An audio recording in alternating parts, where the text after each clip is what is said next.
Good morning, students. In the previous video, composed on the poem written by John Milton, On His Blindness, we came to know about the basic information about the poet and the poem, and we gone through the poem line by line.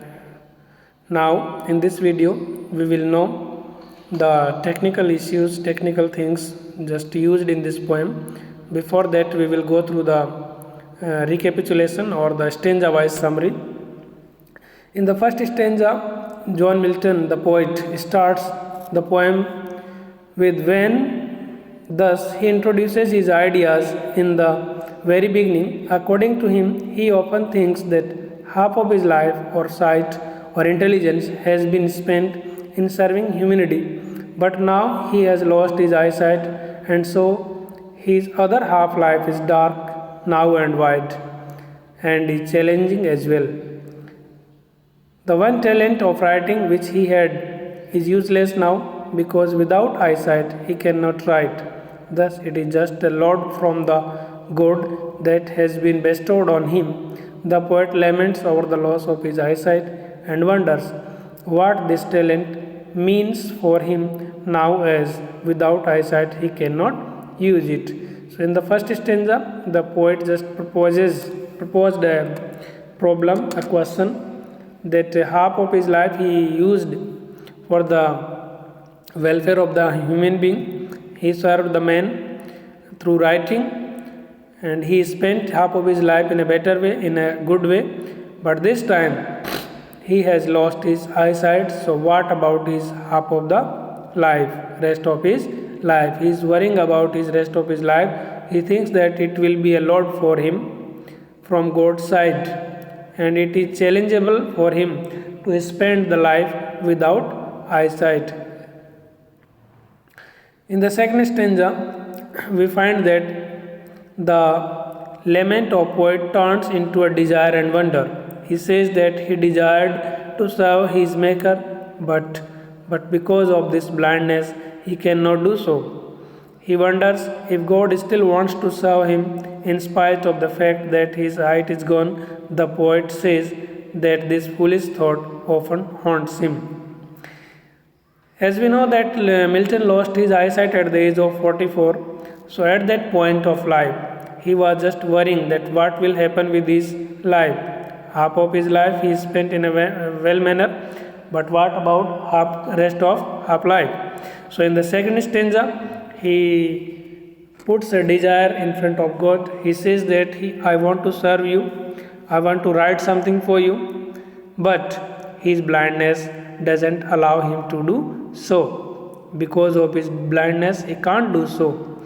So he is wondering if God still wants to serve him in spite of the fact that his eyesight is gone. Whenever this question comes into his mind, he just feels haunted, feels afraid.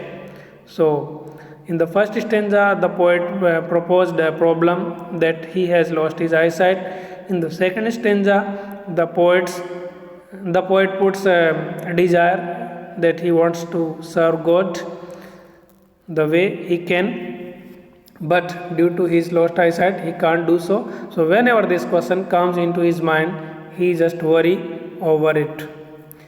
In the third stanza, the poet says that when such foolish thoughts come into his mind, the peasant at once comes to reply that the work of man does not please God, but the one who best bear his mild yoke, or one who remains patient and content with what he has is most liked by him. In the first three lines of the sestet, the poet gets a reply from Patience. Patience replies to the poet that God never asks a question, never asks any person to do any specific duty. The one who is patient, who is content and doing whatever he can do is also liked by God. So God has a huge kingdom, and there are thousands of angels who remain in motion to carry God's order. they never take rest. The poet compares them with those who have the talent and use it to serve God. In the last three lines of the poem, we find that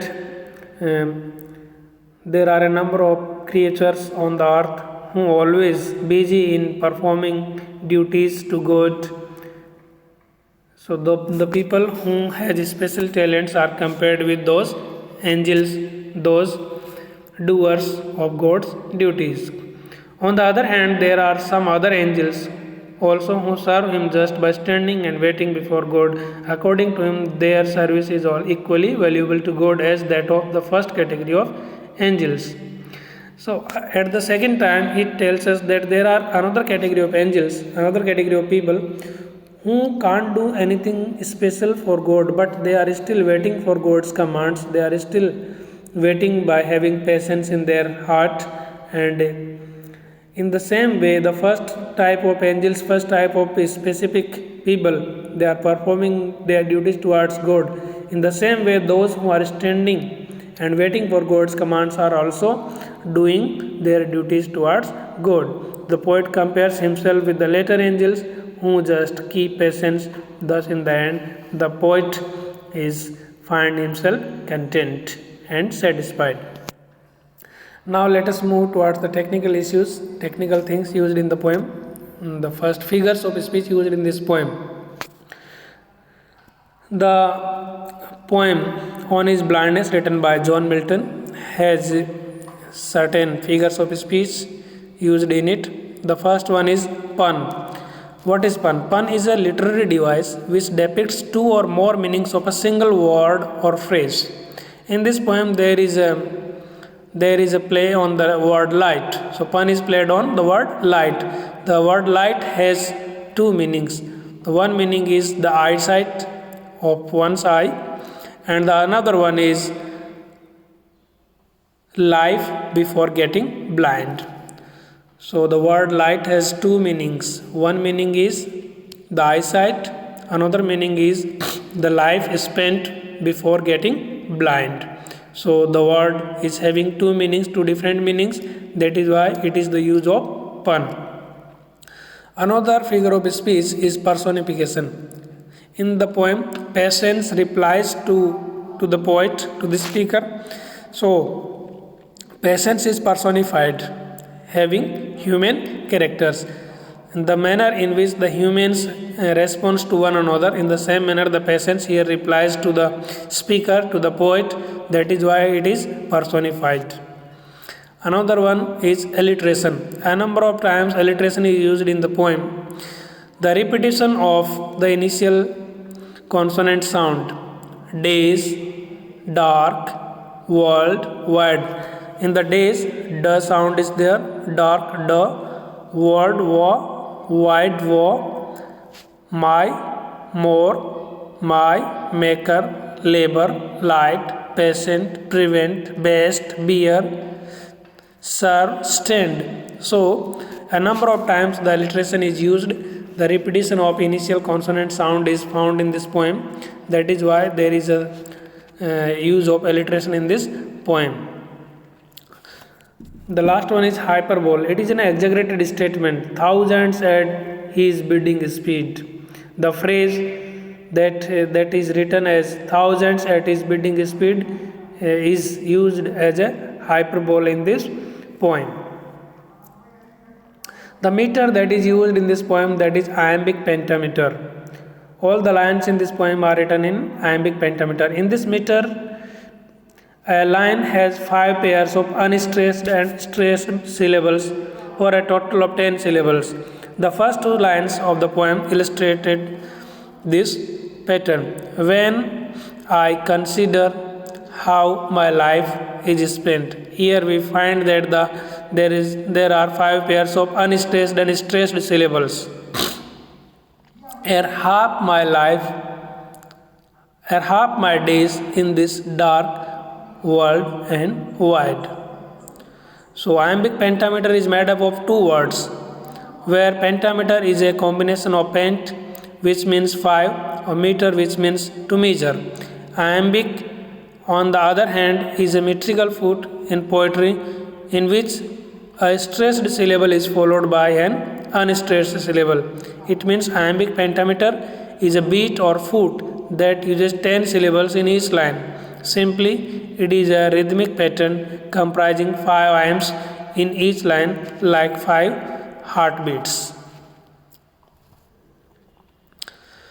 So these questions are there. So these questions will be share with you through WhatsApp. So you have to just go through these questions, find the answers and practice them while you have sufficient time for doing so. I hope that you enjoyed this poem and the technical things used in this poem are understandable to you. So let us move towards next step. Now I will share these questions and answers to you through WhatsApp. So I hope that you will do this homework in your notebook and you will prepare well for your exams. I hope you enjoyed this poem. Thank you. Have a good day.